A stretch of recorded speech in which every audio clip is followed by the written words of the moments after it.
homicídios. Lições Bíblicas Adultos. Lição 8. Sendo verdadeiros. Olá, meus queridos irmãos, a paz do Senhor. Nós estaremos estudando a lição de número 8, cuja temática é Sendo Verdadeiros.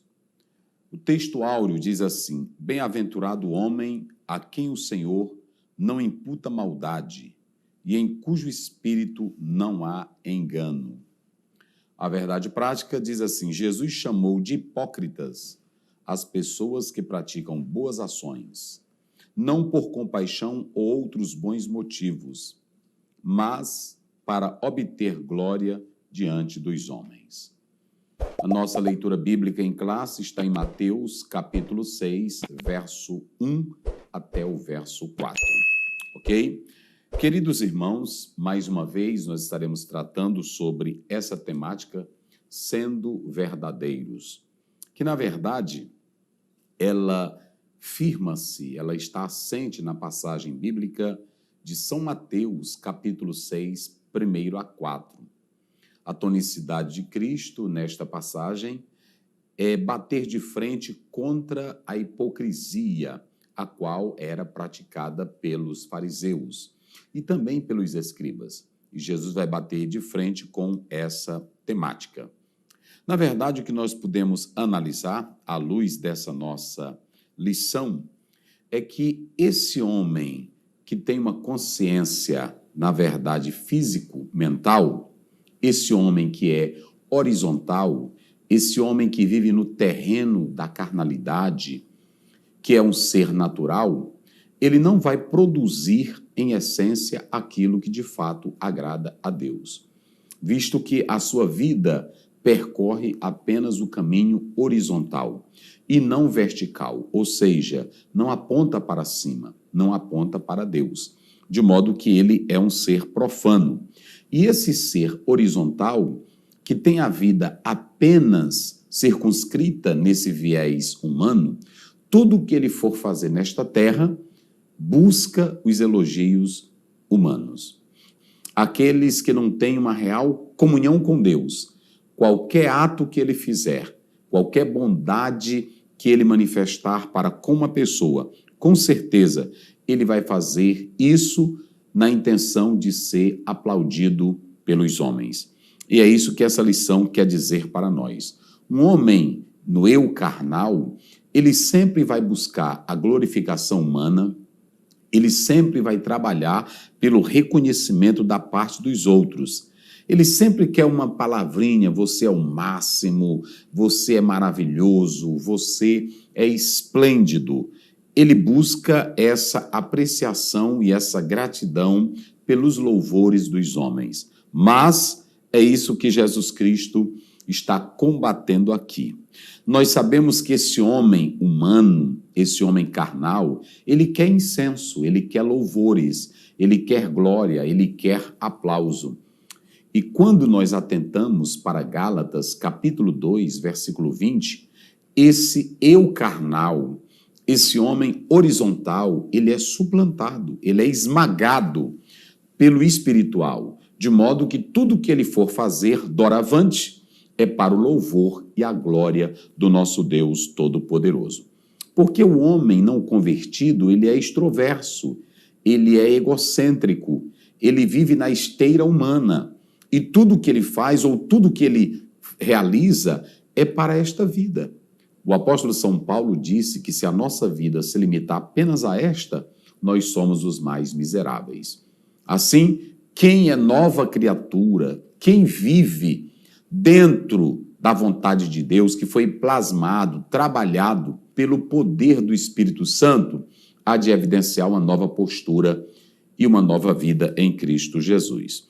Nós podemos analisar que o Senhor Jesus Cristo, ele deixa bem claro que há muitos, conforme Mateus, capítulo 6, verso 5, nós podemos analisar isso aqui, diz assim: e quando orardes não sereis como os hipócritas, porque gostam de orar em pé nas sinagogas e nos cantos das praças para serem vistos dos homens. tudo que o homem carnal, tudo que o homem não transformado quer é a glória humana, é o aplauso humano. E tudo que ele faz é para receber esses louvores. Como já dissemos, assim como se faz incenso aos deuses, louvores aos deuses, esse homem carnal deseja isso para si. Cada elogio, cada aplauso, cada reconhecimento que alguém lhe dá em atribuição a um fato realizado, ele se sente como se fosse um Deus, e esses elogios, na verdade, representam tudo para a sua vida. Por isso que nós podemos analisar. É bom lembrar, querido irmão, querida irmã, e eu quero que cada professor dê ênfase a essa particularidade. Quando lemos Efésios capítulo 6, verso 6, Paulo diz que nós não devemos fazer simplesmente para agradar aos homens, mas sim a Deus. O cristão transformado pelo Evangelho, o cristão mudado pelo poder de Cristo, ele há de desenvolver atos, ele há de praticar coisas durante a sua vida nesta terra, mas jamais com intento, jamais no afã de ser louvado, de ser elogiado, de ser reconhecido pelos homens. Ele não faz isso com essa intenção, com esse propósito. Mas quem, na verdade, já nasceu de novo, tem a sua vida pautada nos ensinos do nosso grande mestre Jesus e busca superar aquela justiça pessoal, aquela justiça que era desenvolvida pelos fariseus, pelos escribas. Mateus 5,20, Jesus reforça dizendo: se a vossa justiça não exceder a dos escribas e fariseus, de modo nenhum entrareis no reino dos céus. Então, só mesmo um crente transformado, um crente mudado pode superar isso. Por quê? Porque ele não vive mais no eu carnal, ele não vive mais em si, ele não é mais egocêntrico, mas está transformado pelo poder de Deus e há de manifestar um coração puro, cheio de bondade, de humildade, de mansidão, de amor e de verdade. Ok? A nossa lição, nós podemos perceber que ela traz alguns pontos importantes. Vamos citá-los aqui. O primeiro ponto que iremos destacar, o ato de dar esmolas e a hipocrisia. O ponto 2 diz auxiliando o próximo sem alarde. O ato de dar esmolas e a hipocrisia. O subponto 1, ele começa fazendo uma definição do que seja a hipocrisia. É uma pessoa que usa máscara. O hipócrita, na verdade, ele é uma pessoa falsa, não verdadeira. O Senhor Jesus Cristo, nós podemos analisar quando lemos Mateus, capítulo 23, ele sempre falou dos escribas e fariseus como hipócritas. Olha o que diz Mateus, capítulo 23, verso 14. Ai de vós, escribas e fariseus, hipócritas, ok? Então você tem aí hipocritai, e esse hipocritai está falando de um impostor, está falando de um dissimulador. Mas há que se dizer que o hipócrita, ele tem desejo. O hipócrita, o desejo dele é aparecer. O desejo do hipócrita é sempre se amostrar, se apresentar como tal. Ok?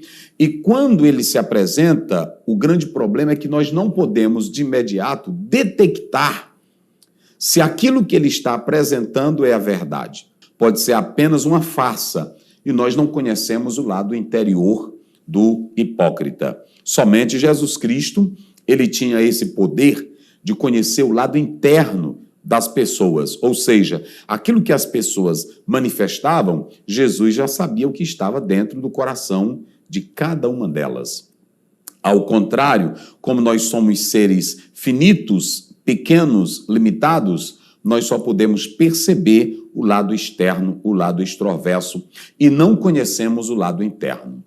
Aliás, quando nós lemos 1 Samuel 16:7, até mesmo o próprio Samuel, homem de Deus, servo do Senhor, ele foi seduzido pela exterioridade. Quando olhou para alguns dos filhos de Jessé, ele pensava, é esse aqui, por causa da estatura, por causa da beleza, mas Deus deixou claro, eu não vejo como o homem vê. O homem atenta para a aparência, mas eu conheço o coração. Então, o hipócrita, ele busca ser reconhecido, ele busca ser aplaudido. E daí ele vem com o seu lado exterior, ele vem com as suas grandes realizações, que por vezes nós não podemos decifrar, nós não podemos realmente mensurar se aquilo é real, se aquilo é verdadeiro. E é lamentável dizer, muitos estão fazendo espetáculos, shows com as questões de fé e de religiosidade. Mas nós podemos analisar que há também um caminho para se vencer a hipocrisia. E qual é, pastor Aziel? O caminho para se vencer a hipocrisia é o cristão ter o coração banhado pelo amor de Cristo Jesus. Quando ele tem esse coração rendido ao Deus Todo-Poderoso, vai acontecer aquilo que está escrito em Mateus 5,48. Sede perfeitos, como perfeito é o vosso Pai que está nos céus. Ou seja, nenhuma ação, nenhuma prática, nenhum ato de generosidade jamais será realizado pelo crente transformado na intenção de buscar aplausos, louvores, reconhecimento. Antes, aquela ação é feita por causa do amor de Deus dentro do coração. Isso é muito importante, ok? Então nós podemos compreender que as ações praticadas pelos crentes lavados, redimidos por Jesus, transformados, que não vivem mais apenas no horizontal, mas também no vertical, irá praticar coisas boas, verdadeiras, sinceras, sem hipocrisia, para o bem do próximo. No tocante a essa justiça pessoal, nós sabemos que o Senhor Jesus falou dela, destacando a postura dos escribas e fariseus, que trabalhavam sempre para serem vistos pelos homens. E o Senhor Jesus Cristo, ele aqui mostra que os seus seguidores, que agora tinham os seus ensinos no coração, jamais iriam atuar como eles, buscando apenas realizações para serem vistos pelos homens. Jamais. Por quê? Porque eles sabiam que a justiça de cada um deles, doravante, deveria superar a dos escribas e a dos fariseus. Aliás, foi uma alerta de Cristo dizendo: guardai-vos de exercer a vossa justiça diante dos homens, com o fim de serdes vistos por eles. E talvez você me pergunte, mas pastor Aziel, não vai gerar uma incongruência? Porque nós sabemos que esse texto ele está dizendo que é para você se guardar de exercer a justiça perante os homens. E lá em Mateus capítulo 5, verso 16, o Senhor disse: brilhe a vossa luz. Como é que fica essa questão? Há um despautério aqui, há uma desarmonização aqui entre essa citação de Mateus 5,16 e essa de Mateus 6, 1-4? De modo nenhum. Mateus está falando no capítulo 5, verso 16, que você vai brilhar buscando a glória de Deus. Tudo que você faz não é para a sua glória, não é para o seu louvor, e sim para a glória de Deus. Ao contrário desse texto aqui, que é o homem dominado pelo seu ego carnal, dominado pelo seu universo humano, que quer ser aplaudido, que faz tudo não para a glória de Deus, mas para a glória sua, para o seu reconhecimento pessoal. Nós podemos analisar que o apóstolo São Paulo ele foi bem categórico quando disse, em 1 Coríntios 10, 31, quer comais, ou bebais, ou façais qualquer outra coisa, faça tudo para a glória de Deus. Pergunte, professor, em sala de aula, ao seu aluno, tudo que você faz é para uma realização pessoal sua ou para a glória de Deus? Tudo que você busca é o reconhecimento ou os aplausos dos homens, ou você tenciona que o nome de Deus seja exaltado? Destaque isso. E nós precisamos vencer essa hipocrisia. E aí, no subponto 3, você tem as 3 práticas da ética cristã. Nessas práticas da ética cristã, eu quero dizer aos professores que não há nenhum erro nelas. Por exemplo, no ofertar, no orar e no jejuar. Jesus nunca combateu nem a oração, nem o jejum e nem o ofertar.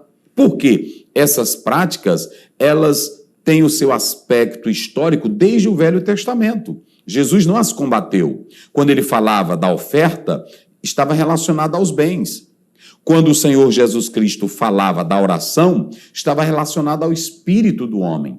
E quando ele falava do jejum, estava relacionado ao corpo do homem. Ou seja, tudo que o homem faz, quer seja os bens, quer seja a oração, quer seja o jejum, se for para a glória de Deus, vai envolver tanto a própria pessoa como Deus. Portanto, não há qualquer contrariedade de Cristo em relação ao ofertar, ao jejuar e a orar. Ele dá reforço a essas práticas, a esses atos piedosos. Agora, o que o Senhor Jesus combate aqui é a religiosidade hipócrita, que faz do jejum, que faz da oração e que faz do ofertar uma forma de ser aplaudido e reconhecido, que quer os louvores das multidões. Mas quanto ele é uma pessoa bondosa, quanto ele ora, olha, quanto ele jejua. Se você faz isso, a oração e o jejum e o ofertar, para se amostrar, para buscar glórias desta vida, você está totalmente fora dos padrões divinos. E em segundo lugar, nós temos o segundo ponto que diz servindo ou auxiliando o próximo sem alarde. O que nós podemos entender aqui é que Jesus está combatendo a religião sensacionalista de espetáculos. É triste dizer, mas o que nós estamos vendo na atualidade são algumas pessoas e até líderes e outros mais que buscam ostentar uma religiosidade para que as pessoas sejam atraídas pela atenção que elas esboçam de oração, de jejum e de ofertas. E nada disso. A religião verdadeira, ela é firmada em um ato de generosidade, primeiro, por conhecer de fato a palavra de Deus. Segundo, por ter uma vida transformada. E terceiro, por aprender com o próprio Deus. Nós sabemos em João 3,16, o ato do amor de Deus em entregar o seu Filho. E o apóstolo São Paulo, em 2 Coríntios, capítulo 8 e o capítulo 9, ele dá um destaque sobre como se ofertar. Não por necessidade, não por pobreza, nem por constrangimento, mas sim porque aprendeu com o Pai. O Pai nos amou e deu o seu Filho Jesus Cristo. Teologicamente falando, podemos dizer que o ato de generosidade é a forma de expressar gratidão por causa de um benefício recebido. E essa prática, ela é constante em todas as páginas seletivas das Sagradas Escrituras. Então, jamais você deve ofertar procurando aplauso, procurando louvores da multidão, ou então querendo demonstrar um grande grau de satisfação pessoal. Não, senhores, vocês sabiam que quando um crente verdadeiro transformado pratica um ato de generosidade, ele faz não porque ele quer a sua felicidade, mas porque ele deseja a felicidade do próximo? É assim que age um verdadeiro homem de Deus que tem a motivação no seu coração por causa do amor de Cristo Jesus.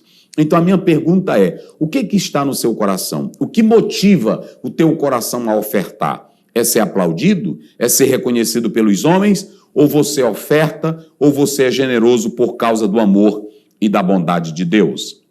Então nós pontuamos aqui que, na verdade, num coração de um verdadeiro salvo de Deus, jamais se busca as honrarias humanas, jamais se intenciona a procurar os aplausos das multidões. Pelo contrário, o verdadeiro cristão, ele está firmado na justiça de Cristo, que busca exaltar e glorificar o seu santo nome. O que buscamos quando auxiliamos o próximo? O que você busca, querido irmão, quando você auxilia o próximo? O que você busca, minha irmã, quando pratica um ato de socorro, de bondade para com o seu semelhante? Qual é a sua intenção com isso? Ganhar fama? Popularidade? Ser reconhecido? Ser famoso? Nada disso. O verdadeiro cristão nunca faz algo para o próximo buscando chamar a atenção para si. Jamais ele faz algo para o próximo querendo se promover. Antes, seus atos de bondade, generosidade, são praticados por causa do amor de Cristo Jesus. E, ademais, ele é consciente que faz isso porque também é uma prática da verdadeira religião. O apóstolo Tiago, no capítulo 1, 27, ele esclarece isso de modo bem objetivo. A verdadeira religião é visitar os órfãos, as viúvas nas suas necessidades e ausentar-se da corrupção. Esse é o trabalho dos crentes que fazem parte do corpo de Cristo Jesus. E o próprio texto de Atos 10, 38, diz que o Senhor Jesus andou por toda parte, fazendo bem e curando a todos. Não há pecado em ser generoso. O pecado é quando você faz querendo promoção, querendo reconhecimento, querendo aplauso ou buscando se promover ou então chamar a atenção. O Senhor combate terminantemente essas práticas. Nós podemos observar que a nossa generosidade ou a nossa religião, ela nunca deve ser para a prática de coisas buscando desenvolver um orgulho pessoal. Pelo contrário, jamais devemos fazer esses atos bondosos com essas intenções. Mas eu quero dizer que quem tem coração transformado, verdadeiro, não age com a mesma atitude e o procedimento dos escribas e dos fariseus. E aí você me pergunta, pastor Aziel, e qual é a maneira certa, correta de se ofertar a Deus?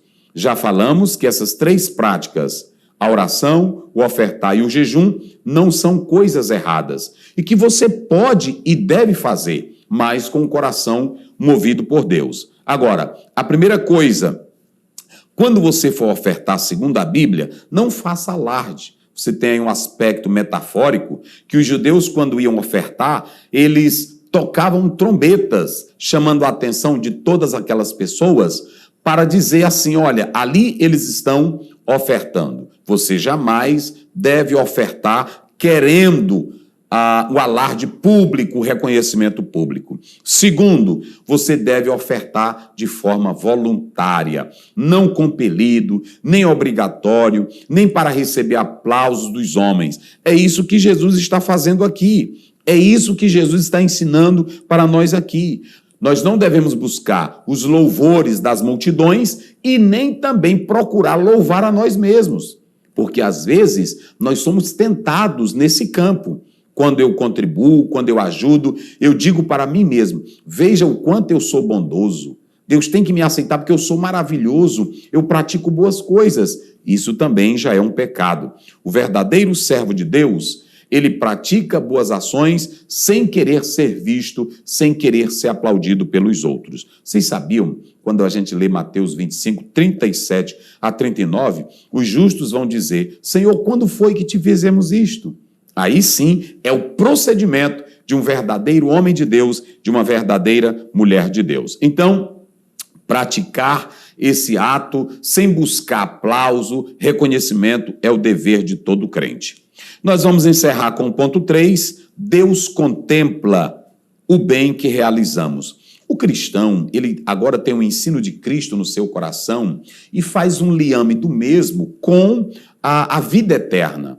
Ele sabe que o seu Deus é o Todo-Poderoso, é o Deus eterno. Teologicamente, ele sabe que o seu Deus é o Deus onisciente, que tudo vê, tudo prescuta e tudo sabe. Aliás, quando nós atentamos para Hebreus, capítulo 6, versículo 10, a Bíblia diz que Deus jamais se esquecerá das obras dos santos. Você depois pode ler essa passagem bíblica.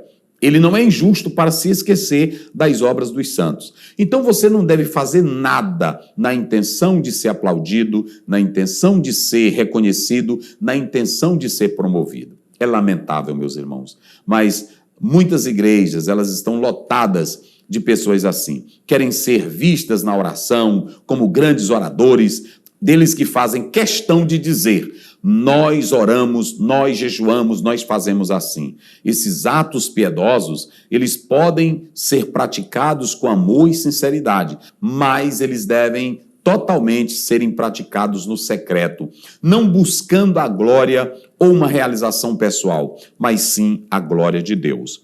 Deus recompensa, Você pode analisar que essa recompensa aí, pelo texto grego, em especial pelo grego helenista, estava relacionado com questões financeiras. Quando você busca o aplauso dos homens, reconhecimento dos homens, você já teve a sua recompensa.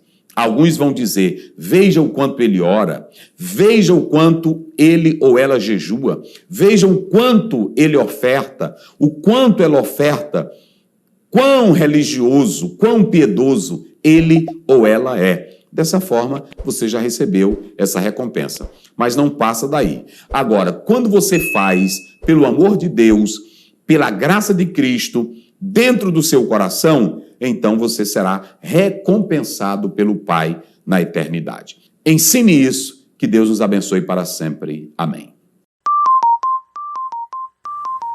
Se você é professor ou atua no departamento de ensino de sua igreja, não pode deixar de ler a revista Ensinador Cristão, a ferramenta ideal para dinamizar o seu ministério. Adquira agora mesmo a revista Ensinador Cristão, um produto com a qualidade CPAD.